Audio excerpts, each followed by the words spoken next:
Hi, welcome back for another episode of Real Talk with Yusuf. In today's episode, I want to talk about an enemy that most people aren't aware of, okay? People think that their biggest enemy in life is someone outside of them, like their coworkers at work, their boss at work, their friends that try to backstab them all the time. But I've learned the past 3-4 years that everyone's biggest enemy isn't someone or something that existed outside of them, but it's something that always existed within themselves. And that is this beautiful thing right here. And no, I'm not talking about people's hair, I'm talking about people's thoughts. Because if you're anything like me, you probably entertain all kinds of thoughts. You entertain the good thoughts and the bad thoughts. Me personally, I'll be honest, I'm guilty of entertaining more negative thoughts than good thoughts. And although that seems normal on the outside, it's actually pretty fucking dangerous. Because what most people don't teach you is that the mind has absolutely zero fucking clue of what is the difference between something that's real and something that's completely fictional, something that you completely create in your head that has no evidence to exist. And if you don't build a barrier between you and your thoughts, you will find yourself creating a lot of fucked up shit in your life for absolutely no reason. You can bring yourself down emotionally and mentally for no reason, just because you indulge in negative thoughts. And what's more dangerous is that if you don't build a barrier between you and your thoughts, more often than not, you will find these negative thoughts somehow slowly creeping their way into your life and becoming a real fact. And my best proof of this being 100% true is my own father. Okay, I want to tell you a story of my dad and how he lived most of his life thinking that he would go to jail. My dad, for 8 years of his life, thought that at some point he would go to jail. He would use it as an argument even with my mom. He'd be like, don't worry, very soon I'm going to jail and you don't have to worry about anything. You don't have to deal with my shit all the time. He would use this in every argument. Every time something bad happened, he'd be like, I'm going to jail soon. I'm going to jail soon. I'm going to jail soon. Even though there was no evidence of this being true, best believe after like 6 or 7 years, my dad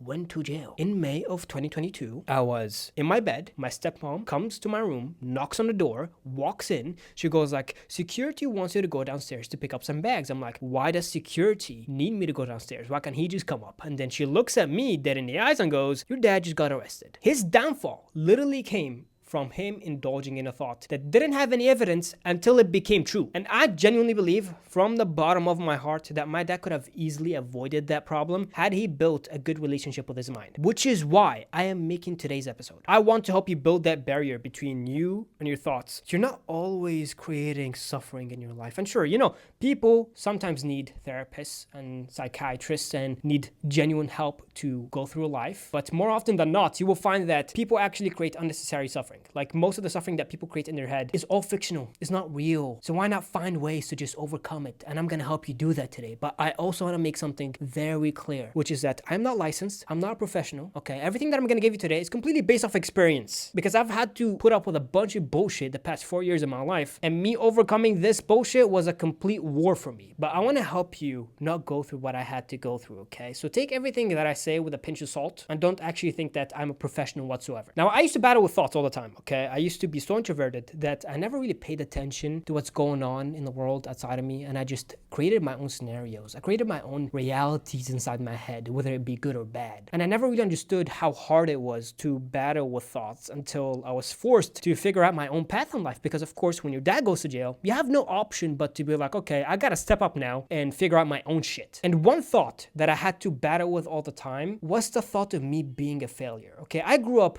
not thinking I'm a failure. Instead, I actually thought I was quite smart. I thought that I get good grades, I can do well in school, I'm very smart, I can get anything done. But when I moved in 2019 with my dad, he always found ways to put me down. And let me tell you a funny story about that. In 2020, when COVID happened, schools went to shut down, okay? And in my school, you would have to pay a registration fee to enter your exams. And of course, since there was COVID and everybody was in quarantine, exams were canceled, but you still had to pay for your examination fees to pass to the next year. And then when the time came for me to pass to the next year and my father goes to school, he finds out that, guess what? Your son didn't pass. Why didn't he pass? Because you never paid for these school exams. Okay, but how can we battle this problem? Well, we're gonna give your son a chance. Since he was doing well in school, we're gonna offer him to do 2 years in a single fucking year. And I don't know about you, I am not a genius to the point where I can do 2 years in a single year. And when I made it very clear to my dad that there's no chance that I'm going to be able to do 2 years of work in a single year and be able to pass both years, he decided to do something to kind of straighten me out, okay? He was like, okay, this kid needs to be motivated. Here's what I'm gonna do, okay? I'm gonna take him down to my factory because in 2021, my father had a good business where he was making good money, but of course, we all know how that went now. But anyway, in 2021, he took me down to his factory as a way to motivate me and to show me what my life would look like if I don't put in the work. And what he did was he made us stand there for 30 minutes between all the construction workers. So then after 30 minutes, one guy can pass by. My dad points at him and straight up tells me, you see this guy over there? You'll be more of a failure than him. I swear to God, that's exactly what happened. And not only did that fuck me up mentally when it happened, but I also believed what he said to be true. And that thought affected me every time I had to build something for myself. Because remember, I was the kind of person who would indulge with all kinds of thoughts. So by me, my dad saying that to me, not only did that thought float in my head all the time, but I indulged in it. I gave it meaning, I gave it feelings, I gave it emotions. And I knew if I didn't get rid of that thought, I would never be able to find any kind of peace in life. I wouldn't be able to find any kind of progress or success in anything that I try to build. So what I did was, I wanted to understand the nature of thought, okay? Because I was like, okay, thoughts definitely have an effect on people, but why do they have an effect on people? And what is thought? Like, where does it come from? Sure, science says that, thoughts are just circuits in your brain firing together, but is it really that? Like, if I think of a thought, where is the thought? And funny enough, I actually got my answer pretty quickly when I went on a search of finding the nature of thought, and I didn't find it through a book or through a course or by me hiring a life coach. I found it through a TikTok. I was scrolling on TikTok, and then I came across a post of a guy saying, if you overthink all the time, watch this. I'm like, well, I overthink all the time. That sounds like me. What does this guy have to say? And then he said, I want you for a moment to close your eyes and think of a pink, large elephant. Then he goes to say, now let me ask you this. Where is the elephant? I'm like, where is the elephant? And then he goes on to explain that if thoughts were real, then I would be crushed by the elephant as soon as I thought about it. And then he explains that thoughts aren't a part of human beings. They're not something that's real. They're completely spiritual. Because if you think of something, and if it were real, then it would happen right away. And if I thought of the pink elephant, and if thoughts were real, then I would be crushed by the elephant. But since the elephant never existed because it's not true, it's not there, and it's just a mental image in my head, it meant that thoughts are spiritual and not real. So the reason why most people go through a lot of suffering in their head is because people just immediately decide to identify with thought instead of just observe it and not see it as a part that's actually not of who they are. And since I learned that, I knew that what my dad thinks of me doesn't matter. What the outside world thinks of me doesn't matter. And what I think myself every now and then doesn't matter as long as I don't give it meaning or attention. As long as I just sit down and observe them. And as soon as I started to see myself as someone who doesn't have to identify with thoughts all the time, not only did I become more peaceful, but also I was able to flow through life and have things work out for me in a much more easier way for the past 3 years of my life. So if you're the kind of person who's tortured by thoughts all the time, here's what you should do, okay? I know you want techniques. I know you don't want stories. I know you just want techniques. I know you want the nitty gritty, okay? And I'm gonna give it to you. The first thing you should do before you give any meaning or emotions to your thoughts, I want you to ask yourself, is this just a scenario that I create in my head? Or is this something based off something that's actually happening in my life? If it's a scenario that you create in your head, I want you right then and there to consciously drop all meaning and attention from that thought. It's a conscious thing that you have to do, okay? You have to become consciously aware of how you think and how you feel on a day-to-day basis. And if you see yourself creating scenarios that don't have a meaning to your life, you can consciously drop it. But the issue is most people live their lives unconsciously, which is why anything that goes on in their head, they immediately attach so much meaning and attention to. But if you consciously drop attention, guess what? You get your power back. However, though, if the thought has some evidence behind it, like you needing to fix something or something happened that you're trying to figure out a plan for, then, and I know this will sound a little bit cliche, but the first thing you have to do is to consciously drop any emotional importance towards it. And I know you will say, Yusuf, this is fucking impossible. Okay, how can you say that? This is not real. It's not true. Are you really able to do that? Yes, I'm able to do that, but it took me practice. I'm not going to say that you'll be able to achieve this in like a 15-minute meditation or like a 5-minute walk. You need to do this every single day for as long as you can, where you can consciously drop importance towards anything. Because trust me, the moment you drop importance or emotional response to any thought or any situation, it becomes very easier for you to solve anything, because you can just think clearly, you can be in a calm state, you can just understand that things will just go by. And with every problem, there's a solution. And the moment you condition yourself to be at peace with yourself and not really worry too much about what's going on in the world, you can think clearly. And yes, it takes practice, but you have to commit to it every day. Now, another thing that I want you to do, and I know this sounds like every typical advice you find on social media, I want you to do meditations. You can do guided meditations on YouTube. YouTube is filled with meditations for mindfulness and for anything really that you're trying to solve in your life. Meditate every day. Make it a regular practice of yours. And I want you to remember that the entire purpose of meditation isn't about you fighting your thoughts or you trying to stop your thoughts. It's about being present with your thoughts and feelings and not being affected by them. And the more you meditate and just let thoughts and feelings come up without giving it any attention or identification with yourself, the easier you can just be at peace with yourself, because at that point, nothing will be able to shake you. Now, another very good thing that you should do is that when you consciously become aware of your thoughts and feelings and drop what you don't want to think of, I want you to begin to think of what you only want to experience. I want you to expect the best, because I want you to know something about life, okay? Life gives you what you expect. You may say this is woo-woo. You may say this is new age kind of practices. No, this is 100% real. What you expect is what you get. So if you were to think about what you want and what you wish to experience in life every single day, things that bring you joy and excitement, not only will that lift you up, but you will also find yourself somehow attracting things in your life that actually improve your life. But to make something very clear, when I tell you to think of what you want, I'm not telling you to daydream, okay? Because daydreaming is empty. It's like, escaping reality. It's like trying to avoid problems and you just create scenarios in your head where you feel good, but you're not actually changing your life. What I'm trying to tell you is, I want you to visualize, okay? Visualize is about you including all your senses. Smelling, talking, hearing, touching, anything in a scene that makes you feel good. I want you to live a scene where you can feel joyful and gratitude and love and excitement. Think of your goals. Think of your desires. Think of what lifts you up and indulge all your five senses in it. Because if you go back to what I mentioned at the beginning of this conversation, I said the mind has absolutely zero fucking clue of what is real and what is fake. So if you give it some positive things to think about and to experience, it will signal to the heart to feel positive emotions and positive feelings. And as a result, you'll lift yourself up. But as I mentioned, everything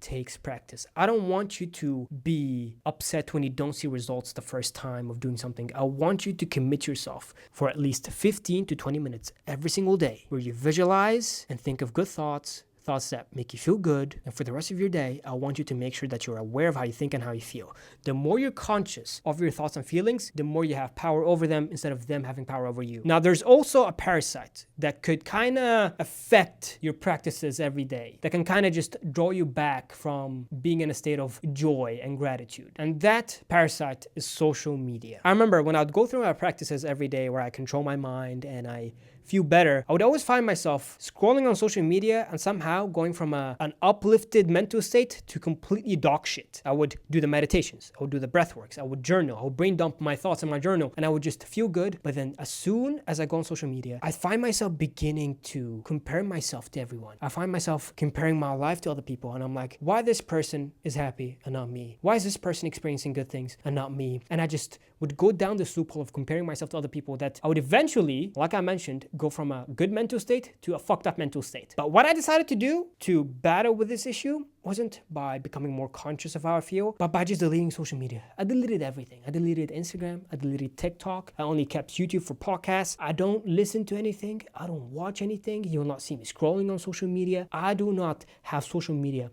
because the more I'm on social media, the more it takes my attention off of what I want to build and who I want to become and put it more onto other people's lives. And these people just like drain my energy and drain my attention. And I don't want that. I don't want this for me. I don't want this for anybody. So trust me, it's best for you to delete social media. You know what? Even YouTube. Create an entirely new YouTube channel and just watch only podcasts, only long form content, only things that help you, educate you, only things that make you feel good, meditations, breathworks, anything that helps you grow mentally, spiritually, and physically, watch it. So program your feed with only good stuff and fuck the bullshit lifestyle that people preach online. And I know this is easier said than done, but trust me, the more you do things quicker, the easier your life begins to get. Because as I mentioned, most of people's sufferings are completely mental and have no evidence of being true. But I want to make something very clear, which is that if you're the kind of person who experienced a lot of trauma in their life, I 100% recommend you get some outside help. Get a life coach, get a therapist, find a psychiatrist. For me, I went through a lot of life trauma, but not the kind of trauma that would completely mess up a person, which is why at the beginning of this, I said, take everything I say with a pinch of salt. Because what worked for me might not necessarily work for you, and what worked for others might not necessarily work for other people. Everyone will have it differently, okay? But what matters most is making sure we begin to build a good relationship with our minds, because the moment we do that, the moment we get control over how we think and how we feel, and then we're able to program our mind with beliefs and thoughts and condition our bodies to feel certain emotions, where we're able to move through life and navigate through life and experience only what we wish to experience. And if we do experience bad things, it doesn't shake us. Because the moment you achieve the state of, this does not shake me, not only have you won the game of life, but you become so fucking magnetic that honestly, you become the person that people aspire to be like. But again, it all begins by making sure you put in the work to control your mind and to put a barrier between you and your thoughts, and understand that you are a soul inside of a human body. You are the observer of your thoughts. You are not your thoughts. You are not your body. You are a soul that does not identify with the mind or the body. And the more you go through life acting as the observer, the more you can direct your mind and body to do whatever it is that you want. I know this conversation wasn't much, and I hope you took some useful notes from it. If you liked it, I want you to comment down below anything that you wish me to talk about, your own thoughts on the topic. If you have any stories about how your thoughts created so much suffering in your life, please leave them down below. I love to hear people's stories. And if you have a different take about what I mentioned in this video, please leave your thoughts down below. I'm very open-minded, okay? I don't get judged by people's opinions. I listen because, again, I'm just a student of life, just as you. And I'm not going to pretend like I know all the answers, because trust me, if I knew all the answers, I would probably be in heaven right now, okay? I would be living the best lifestyle, which I'm not, okay? Every day I experience things and I overcome things. And this entire podcast channel is about me telling you my experience. And just as I mentioned, my experience is 100% different from yours. So if you have different perspectives about things, please let me know, and I'm more than happy to listen to you. And if you like this episode, please just like and subscribe. Go watch all my past episodes, which I believe you will benefit from. And I hope I would see you in the next episode.